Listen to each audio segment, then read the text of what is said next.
In a world where hustle culture collides with wellness warnings and workplace demands keep evolving, how do we stay sharp without burning out? How do we navigate the endless stream of wellness trends while actually getting results? This is the Work and Wellness Podcast, and I'm your host, Ange Davis.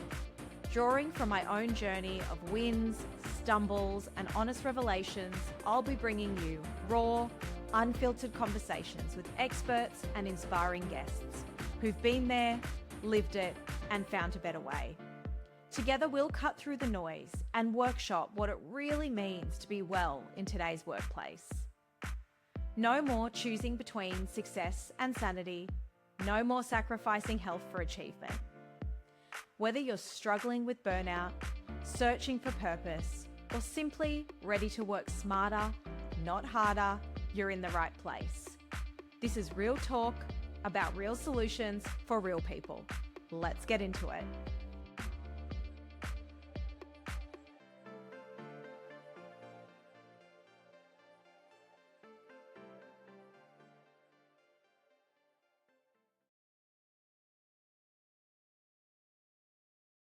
Hello, friends. Welcome to the show. Today, I'm really pleased to welcome my guest, Dr. Rosina McAlpine.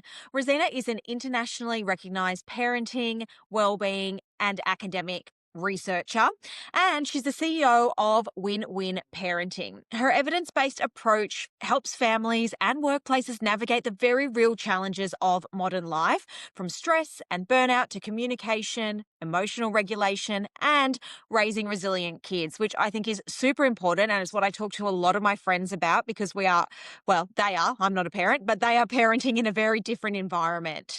Rosina's work really bridges the gap between home and work.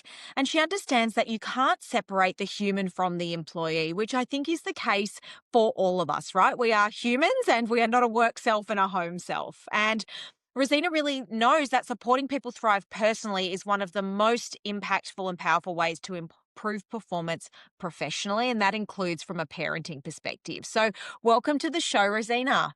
Thank you so much for that beautiful summary. That's exactly how I feel. That's so good. It's always hard to distill down, so much experience and expertise, but I'm glad that we've nailed it. I'm really excited to have the conversation today because I'm not a parent and I've worked in the workforce with a lot of parents. I obviously have friends who are parents. And so I think we're going to have a really good discussion today about, the best ways to support parents and then, any controversial questions that we might have around that as well. But I do want to just start with the research, and I want to know what the research tells us about stress, burnout, mental health, and performance for working parents. And are we seeing these trends improve or decline? So, what we're seeing, not just in Australia and locally, we're seeing internationally rising rates of stress, burnout, mental health challenges for all employees. Yeah. But in particular, when you look at the numbers, we've got working parents are at the highest risk of burnout, stress, and it's having the biggest impact on their workplace performance. So those trends are not just from Australia and New Zealand, they are all over the world. And I've got access to that data. You'll be seeing that they're coming from many, many reports. And unfortunately, it's not reducing, it's increasing and becoming, I think, very important enough that there are reports coming out now. There's the psychosocial safety laws coming out to actually meet and address this very alarming trend. Yeah. Yeah. And I think, I see it. I have a Pilates studio as well, Rosina, and I see it. I talk to the clients as they come in. How are you? What are you up to? And they are running from work to drop their kids at sport, to come back for a concert. And I think this time of year, this is why I'm so excited to record this podcast now, because I think this time of year, it's compounded, right? There's end of year concerts and ceremonies and graduations and so many things. And I just think, my goodness, I don't even know. I feel tired at this time of year. I just don't know how parents are doing it as well. And I think most organizations either believe or say that they are already supporting parents through flexible work or EAP. And I think that's sort of, the line that a lot of organizations will say, oh, well, we're flexible. You can leave at 3 and we've got EAP if you really need it. But from what you're seeing, what's actually working for parents with their well-being and mental health and obviously performance? And where are you seeing the gap? So, plain and simple, if this was working, I would not have told you those statistics. So Yeah. let's just, start at the bottom line. Um, we're not saying that EAP and, flexible work is not a key part. So please don't get me wrong there. But what I'm saying is that's the foundation upon which we build the rest of the support that we need. So Yeah. I'm by no means criticizing, but EAP is generally more um, responsive rather than proactive, right? Yeah. So I'm already burnt out. I'm already overwhelmed. There's something going on at home or at work, and I need help. So it's not about prevention. It's not about education and support. It's about, I'll deal with the problem now, put the fire out as Yeah. opposed to not start the fire in the first place. So that's where I would start. I would start, thank you to the organizations who are doing this. But Mm. on that, you've got to build. And the reason why we know that is because of the data. And one of the things that I think I run a lot of sessions and talk to leaders. And one of the questions I ask is, do you know the proportion of working parents in your organization? And I also ask a second question, do you know the proportion of women? And I'm very happy to go into why that's an important question as well. And oftentimes, I will see these are the responses. There'll be a small number that have 25% or less. There's a large number that have 50% or more. And there's a large number that say, I don't know. Mm. Now, if you don't know, you can't fix the Yeah. problem. So that's where I would start. I would start with saying the first step for any organization, if they really want to make a difference, is find out number one, what's the makeup of your workforce, especially when Mm. it comes to working parents, because they're generally at least a third and they can move up to way higher in certain industries, Of right? course. So Yeah. they're a big chunk of your organization. And then from there, you work out the psychosocial safety risks. Mm. What do we need to address? Because that's, if we know the risk, we know how to solve the problem, right? So that's where Yeah. I'd start.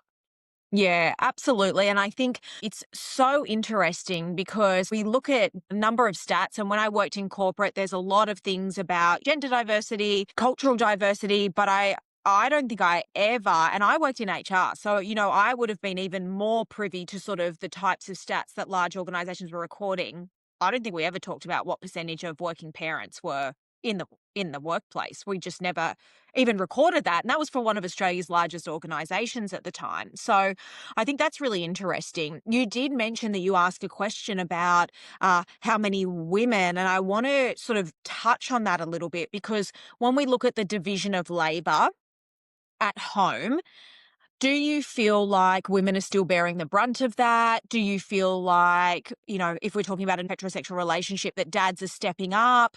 Or are you feeling like there's a disproportionate load on mums? So I want to start by saying that yes, more dads are stepping up. And I always, when I present the statistics, which I'm going to share with you in a moment, because stats don't lie. Yeah. So one of the things that I always say is, so if, warning dads, if you're a dad who's doing 50% or more, ignore what I'm just about to say and thank you, congratulations, well done you. Yeah. However, And and then share it there's with your friends. Share it with your friends. love that. Yes. Right. However, and then I show the most recent Australian Bureau of Statistics, and it shows that women are doing 2 times more home and childcare, regardless of whether they're working or not, to men. So, Mm. yes, dads are stepping up, some of them, but at the end of the day, we've still got mums doing the brunt. And as we know, if that's happening, they're more prone to stress, burnout, mental health, Mm. and it impacts their work and their careers. So Yeah. that's why I asked the question because look, I love that you said, look, I'm not a parent. So Yeah. and there's many, many HR diversity well-being managers who are not. Of course, some of us do and some of us don't. So I love that you are allowing yourself to learn about that because if you don't have the second shift, if you don't have that experience, the least you can do as a, leader, a people leader is learn about that. And I love that you're doing that. So thank you. And I honor that, there might be a lot of people leaders out there going, oh, it couldn't be that hard. But boy, let me tell you, when you first become a parent, it's that hard. It Yeah. does And, become very hard.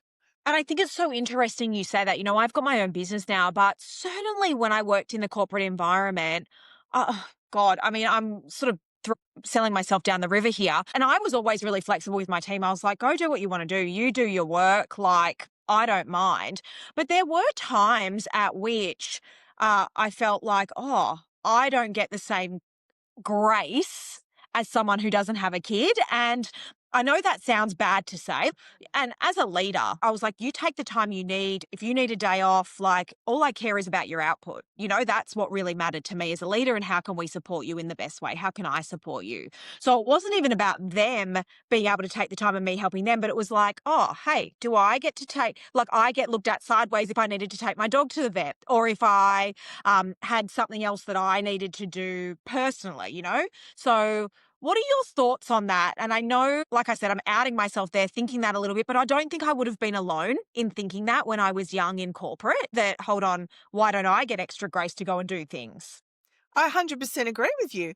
So when I'm working with leaders, one of the questions they ask me is, how do I sell this to people who haven't got kids? That's the first thing they say. So Yeah. you're 100% right, because what we're trying to achieve at work is the whole concept of equity rather Mm, than equality. There's a big yeah. difference. So I'm just going to use a completely different example and then we'll come back to that if that's all right. So that, because I think a lot of people get confused with the difference between equity and equality. So let's say you've got a building and it's got a set of stairs. You could say we're equally all able to use those if we want, right? Everyone's got access to it. No one's being stopped from using them. But if you're in a wheelchair, you can't get up to the building, right? So Yeah. now, while we have equality, everyone's got access to those stairs. We don't have equity. We're not Mm, allowing everyone who's working in our workplace to actually get to work and then do the work that they need to do. Now, if we bring that back to work and family, we don't want to be singling out working parents to say you're getting something that not everyone else is getting. That's not what I'm talking about here. However, we want to give everybody the ability to do the best work that they can. mm, So, in the case of a working parent, we can't expect working parents to work like they don't have a family. And yeah. we can't expect working parents to parent like they don't have work. So Yeah. when we take that into consideration, that's when you say, okay, how do we make this more equitable as opposed to equal, right? Yeah. Because that second shift is real. You can't just go, I'm sorry, I won't pick up my kids from school today. I'm going to leave Yeah. them there, right? I'm sorry, I'm going to come into work and leave my 3-year-old who's coughing at home who can't go to daycare. I'm sorry.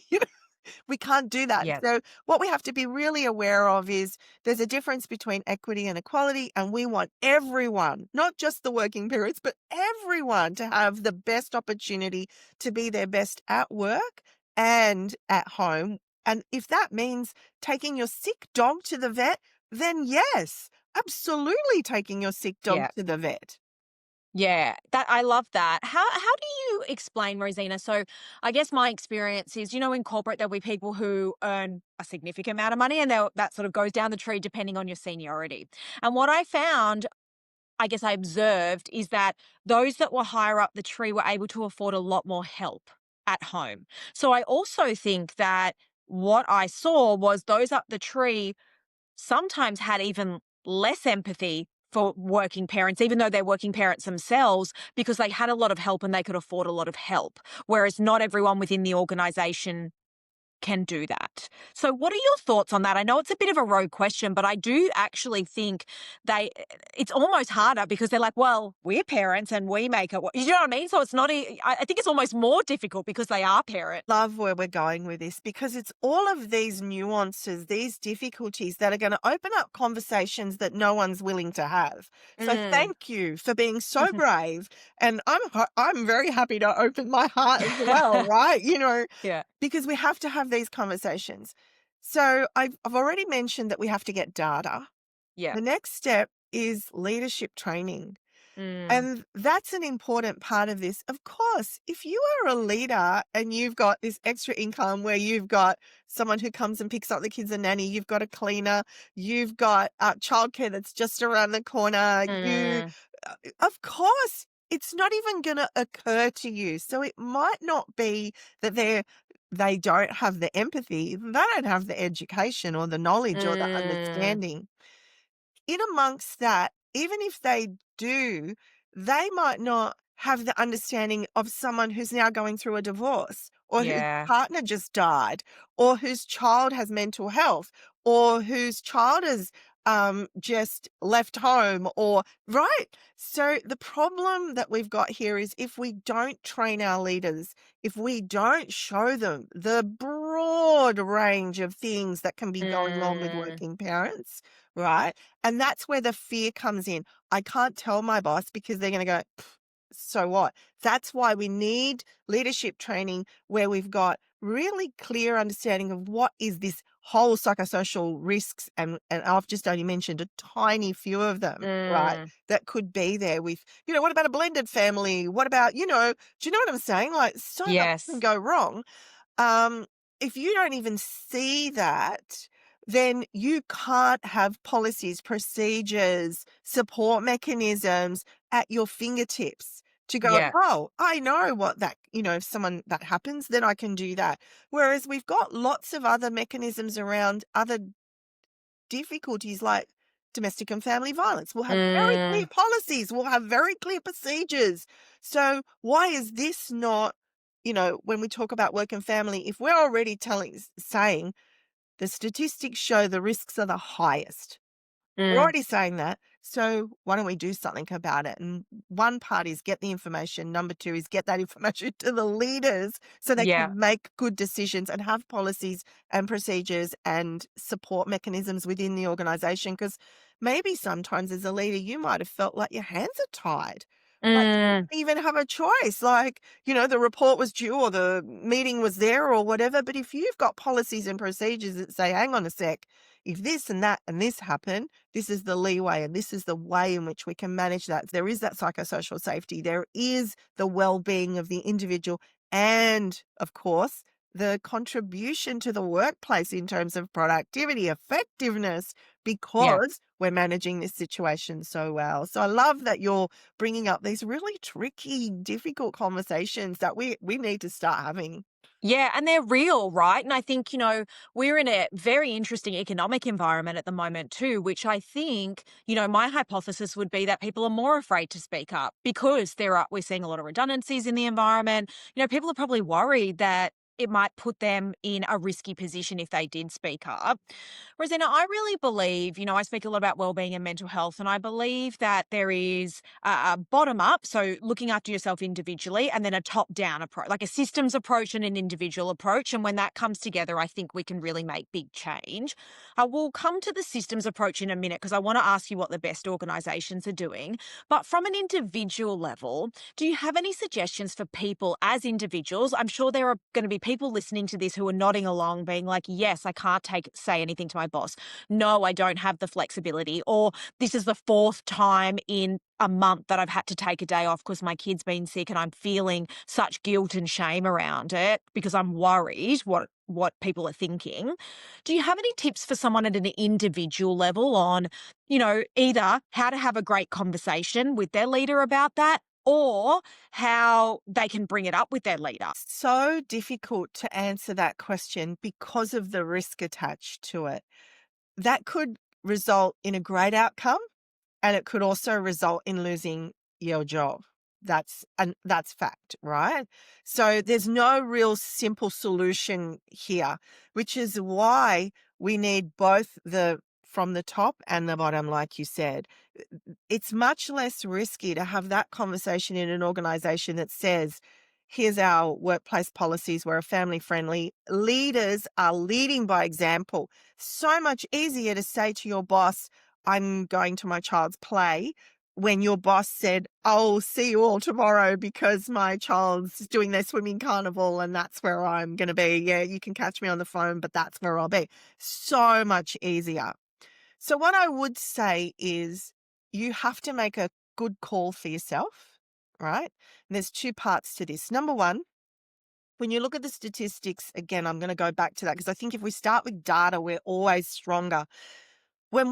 If you look at the Bureau of Statistics again for Australia, a very large proportion of families, parent working, are working. So it's well in the 90s for one parent and around the 70s for two.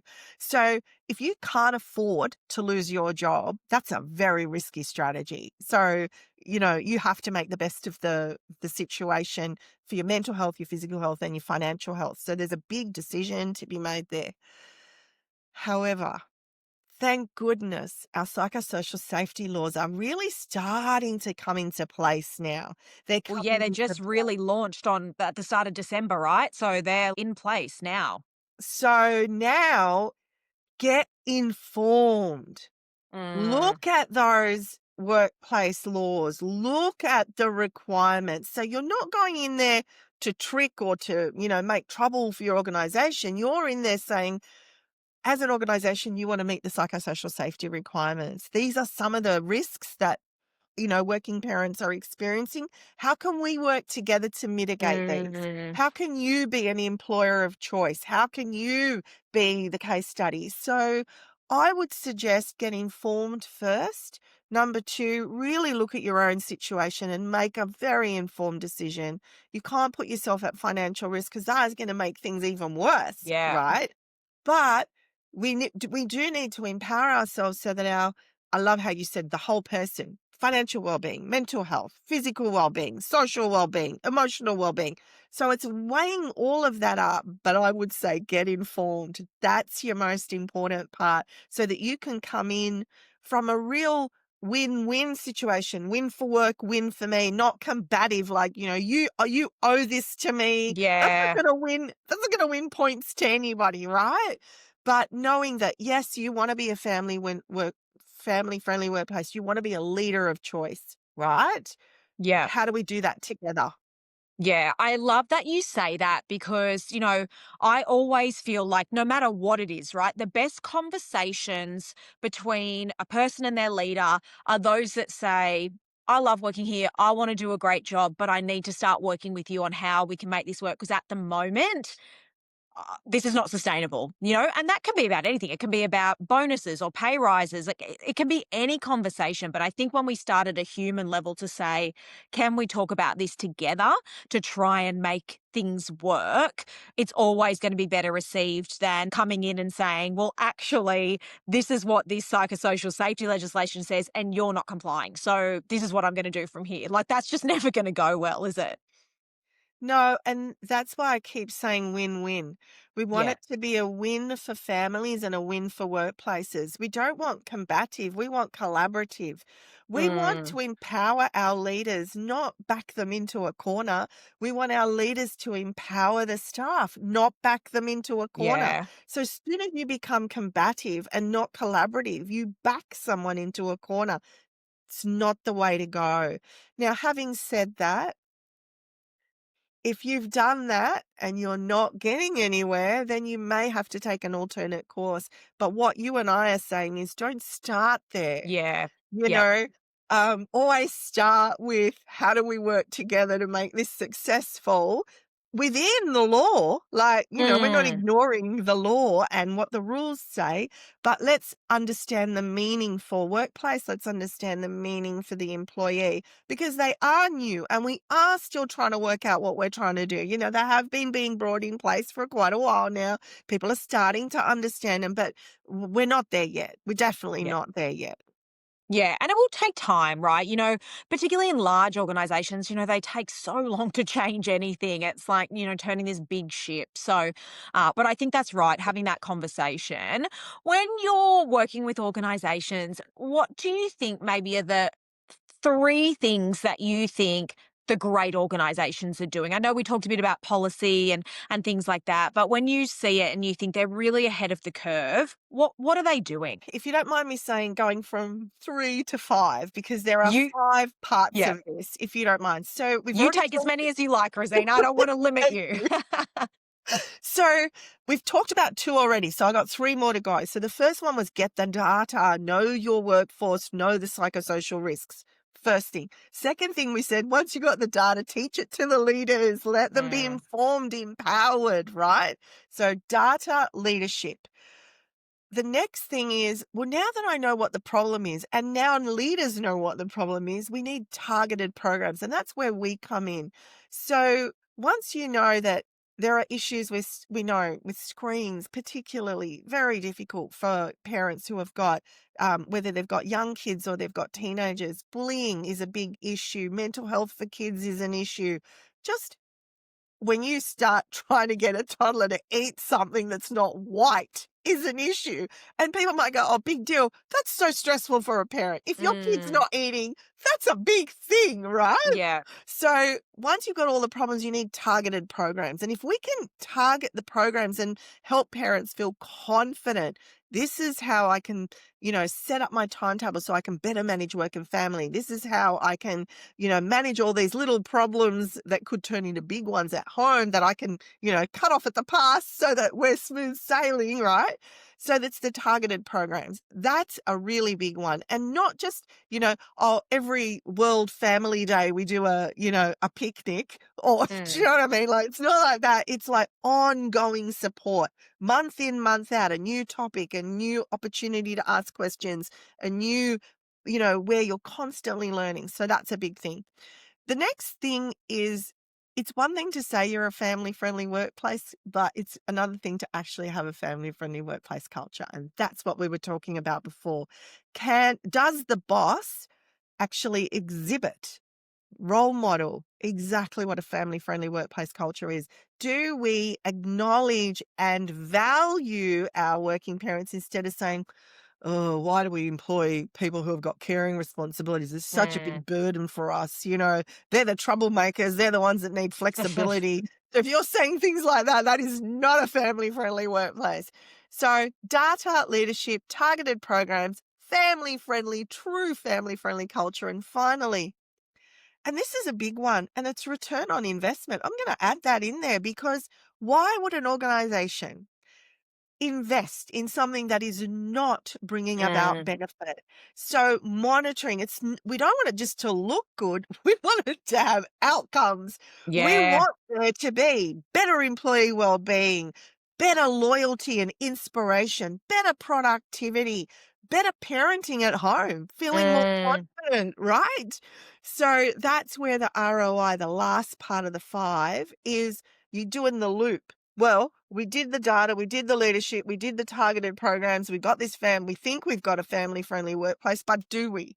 And if yeah. we don't, from all of this, we go back in. What do we need? More data, more training, more programs, more culture, right? So it's this beautiful loop that helps us little by little by little really create an amazing situation where uh, working parents or carers can come to work and go, I love my work and I love being a Mm. parent. And yeah, it's tough at times, but I've got the support at home and I've got the support at work. So we just make it work. Yeah, I think that's great. And it's great to have those 5 steps. I want to ask you a little controversial question here, and it's Okay. on step number 3, which is the targeted programs. Do you truly feel that it's the workplace's responsibility to help educate targeted programs around parenting? So many years ago, when we had the very clear delineation where we said, um, work is work and family is family. And what I'm going to go at this at many different angles. So the Mm, first one to say is we've always believed in corporate social responsibility. That's not something that's new. but it Yep. has fallen by the wayside. When do you hear that now? When do you hear the word, oh, corporate social responsibility? Now, listen to the word social Mm. responsibility. So, when was it a corporate social responsibility to build a playground in the area or, things like that? Yep. No, we do it because the way society is that we have the economic part and the social part. Now, parents have to work now. That's not a choice anymore. So, the Yep. socially responsible thing to do if we want a healthy, happy society is to support working parents. What's their Mm. biggest problems when it comes to psychosocial safety risk? Managing work and family. So, how can you just go, oh, well, we won't worry about that bit? Sorry, that's your domain. And I'm going to say some words now that I only heard recently, but I cannot stop saying them. And so I'm going to share it with you. Working parents are asked to work like they do not have caring responsibilities, Mm. they don't have a family, and they are asked to parent like they don't have a job. And that is impossible. Yep. So, if we go from a corporate social responsibility point of view, there's a very good reason why you would want that massive part of your workforce in the same way that we support parents and we support other diverse groups. So we're just putting them into one of the categories of the many diverse groups that we support, right? We support domestic and family violence. Would you say, well, that's not my problem? The word is Mm. domestic and family, not my problem. We could say that about that too, couldn't we? Right? Yep. Yeah. So that's from that point of view. And now I want to go even bigger. Now I just want to go one more level up and then I'll stop. I know I'm on my soapbox now because I think You this get is up on so that soapbox. I love it. it's such an important topic. Now, do you know when I started this, I would not have had the courage to say what I'm going to say to you now and to everyone who's listening because I didn't even see it. It wasn't even part of my vision. I was like, oh, work and family, workplace well-being, I was all of that. Bit of corporate social responsibility, sure, but not this. The future of the planet relies on working parents. If we do not have children, we do not have future doctors, hairdressers, builders. We don't have them. So if we make it so hard for individuals to work and have a family, we ruin society. Now, ask yourself, what's the birth rate doing? And why would it be Mm. going down? Why would people, who are trying to work and have a family have less children? Why would that happen? Right? Yep. Because we're making it impossible, right? We're making it so hard. So let's go to that big thing. If, as humanity, we want to have a healthy, happy society where economically, socially, we thrive, if we don't support working parents, we are harming everybody. And that person who chooses not to have children is harmed. And I'll tell you how they're harmed. One day they're going to want a podiatrist, they're going to want a hairdresser, they're going to want someone in the aged care to look after them. And you know who they're relying on? The working parent who raised that kid to be a good, happy, healthy, productive member of society. So it's in everyone's best interest, Mm. not just working parents. It's in the economy's interest, in society's interest, in even those people who go, I never want to have kids, in their interest to support working parents so that we have that continuity, that happy, healthy society that we, of course, all want. And we don't have that right now. Like, that's Mm. the bottom line. We do not have that right now. I think that's so beautifully put, Rosina. And there's a reason I asked that question, right? Because I do believe that it is, everyone's responsibility to help. And it's so interesting. I want to come at this from so many different sides of things because I agree with you. I don't think we have that right now. And my personal view is that society's become much more individualistic. And it's like, well, if it doesn't benefit me right here and now, then why do it? And I think it is so true. It's really the future depends on people feeling like they are supported to be able to work and to be able to raise a family. Economically, many people can't afford not to work. But also from a fulfillment perspective, a lot of people get a lot of fulfillment out of their work too. So people want to be able to work and have a family. For some people, it's not just about necessity economically, it's for, their fulfillment as well to be able to do that. And it's interesting you said, so, my husband and I tried to have kids. It didn't happen for us, but we made a very clear decision that it's bloody expensive to have kids. And a lot of our friends who have kids are experiencing this. They're tired, they're like feeling pulled between their work and their family. And so it certainly played a part in us making our final decision not to have kids as well, Rosina, just to share really candidly, is that I didn't know that I could run my own business and, my husband travels a lot for work. I really questioned, could we really be great parents and still enjoy ourselves and our life, knowing that we wanted to keep investing in our work as well. So I guess all of that is to say that, you put it so beautifully that we have a societal responsibility to support working parents, and organizations have a responsibility. And I think particularly large organizations, because they have the means to do so.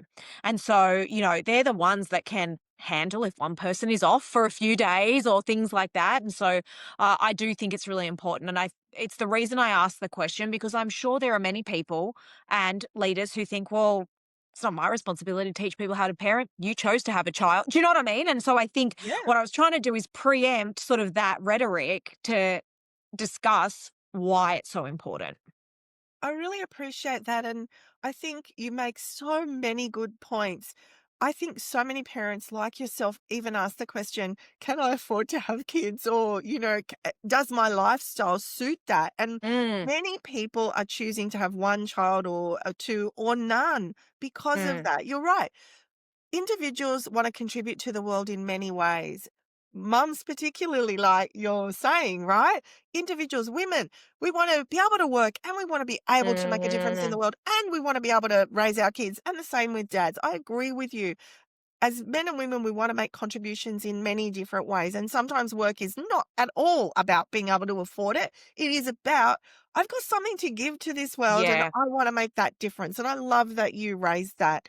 And I think a lot of people would be feeling exactly like you asking those questions.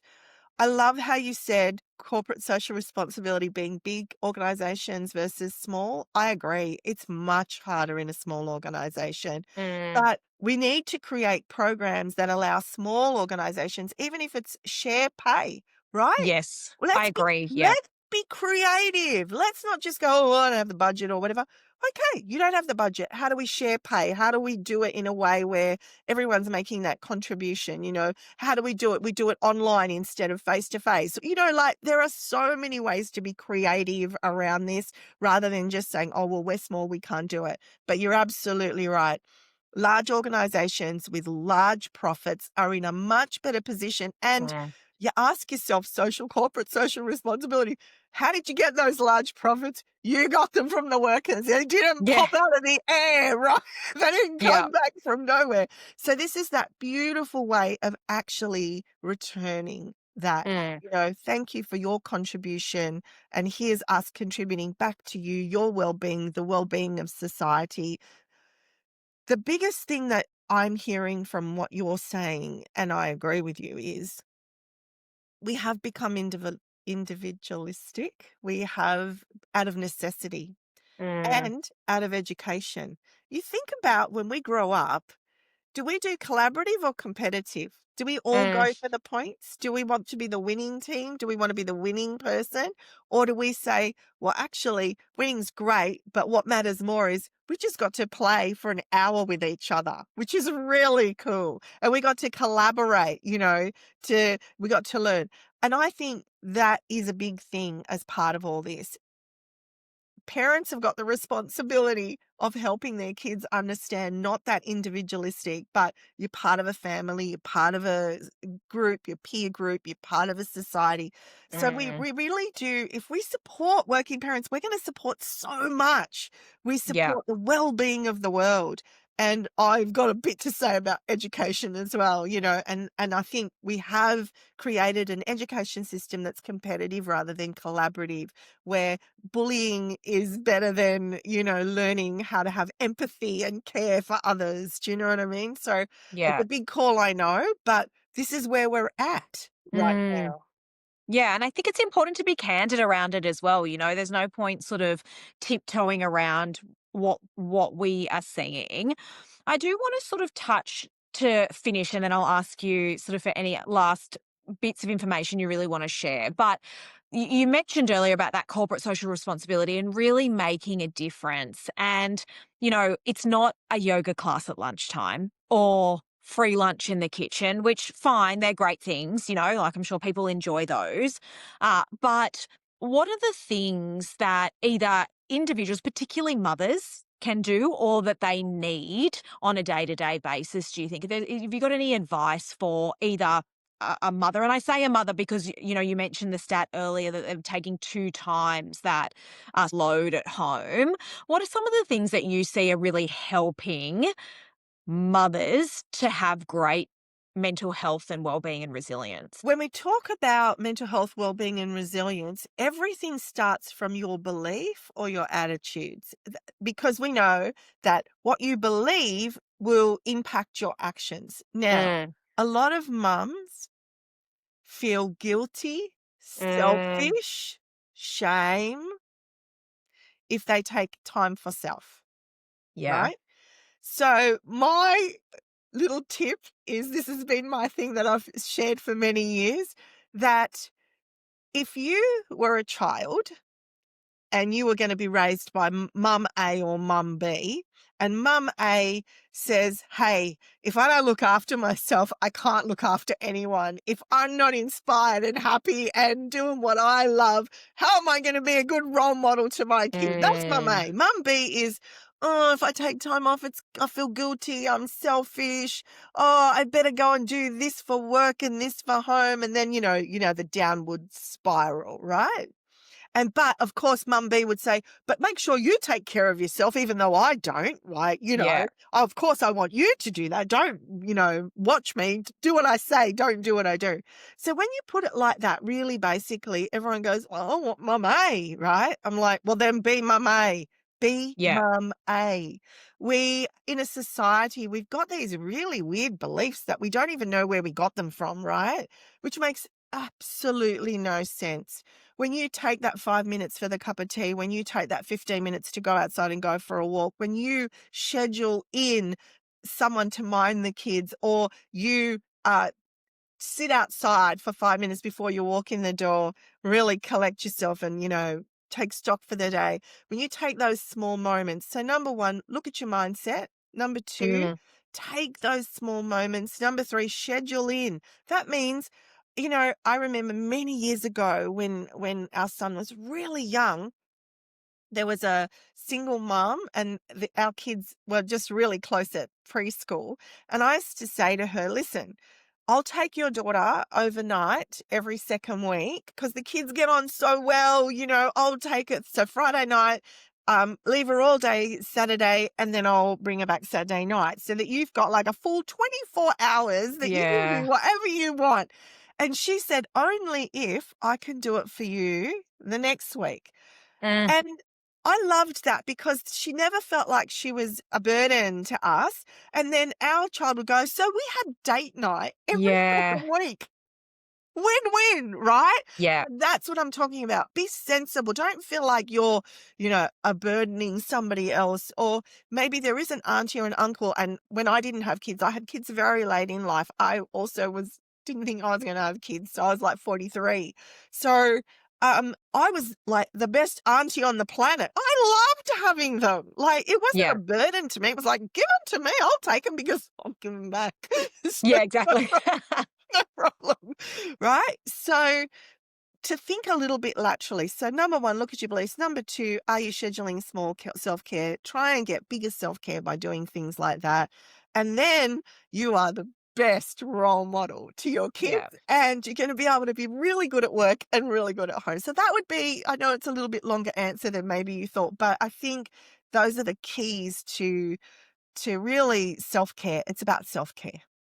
It's a wonderful answer, Rosina. And, what popped into my mind when you were saying about the guilt and the shame is I always say to people, and this is something even I had to work on, not being a mum, but just in general, is when you take that self care and that rest, don't feel guilty about it. Because if you're feeling guilty about it, you're negating the benefits of taking that time, right? If you spend your whole time feeling guilty that you're resting or going and doing something for yourself, you've actually just negated the benefits. So, own it and take it. And I think that's just sort of something I'd love to add to what you said, because I would have a nap in the afternoon when I started my business. I was working very long hours, and my husband would come in and I'd be like, "Oh, I'm not being lazy." But he's like, "First of all, you're the least lazy person I know. And second of all, if I could have a nap right now, I would." So, just I think that's, really, really important. And I think I love that you said schedule it in the calendar when you can. I encourage that from a well-being perspective as well. If there are habits that you really want to invest in for your well-being, schedule them in the calendar and keep them like they're a meeting with your CEO. Don't move them. 100%. That's what I also say. Agree that anything that's important is in the calendar, whether it's a Yeah. doctor's appointment, a meeting, or whatever, pick up your kids from school, that's in the calendar. Where's self-care? Where's Yeah. take a moment out? I also have a little saying that I've been using for a long time, and that is throw selfish in the rubbish because that's where it belongs. So throw Yeah. selfish in the rubbish and think self-full. Mm. Because when you're full, love, inspiration overflows. You cannot help but be your best, self for work, for yourself, and for your family when you're self full as opposed to selfless. So Yeah. selfish, selfless in the rubbish, self full. Yeah. It's so true. And, kids are sponges, right? And they often don't listen to what adults say. They see what they do and they emulate that. And so I think that's also just another reason to invest in yourself. Is there one question that I haven't asked you, Rosina, that you wish I had asked you? I think that, to be honest, that would be the one that I would have said, making sure you take care of yourself. But I think I will end on this. If you are a leader, be brave. What we Mm, really need is working parent champions. That's actually what we need right now, because you asked that question. If you're a working parent and things are really difficult for you, if there's a working parent champion in your workplace, guess who you can go to? yeah. So I want to empower, celebrate, honor all the working parent champions who are making a difference at work to individual families and to society as a whole. So I'd love to end on that. Thank you to everyone in the, space who are really supporting working parents to thrive. Oh, well, thank you so much for your really practical tips and guidance and wisdom today, Rosina. I think probably the biggest thing I'm taking away, I mean, I love a practical tip like the next person, but I think the biggest thing I'm taking away is that society as a whole and the future of a great society actually depends on working parents thriving. And so, if there is ever any question, it's that we really need to do this for a flourishing society as we move forward. So, I really appreciate you taking the time, and I feel like that this episode is going to resonate with so many people, especially at this time of year. Thank you for everything. I love your open-heartedness, your sharing, and the great let's tackle those difficult questions. So thank you for that. And thanks for having Thank me on. you.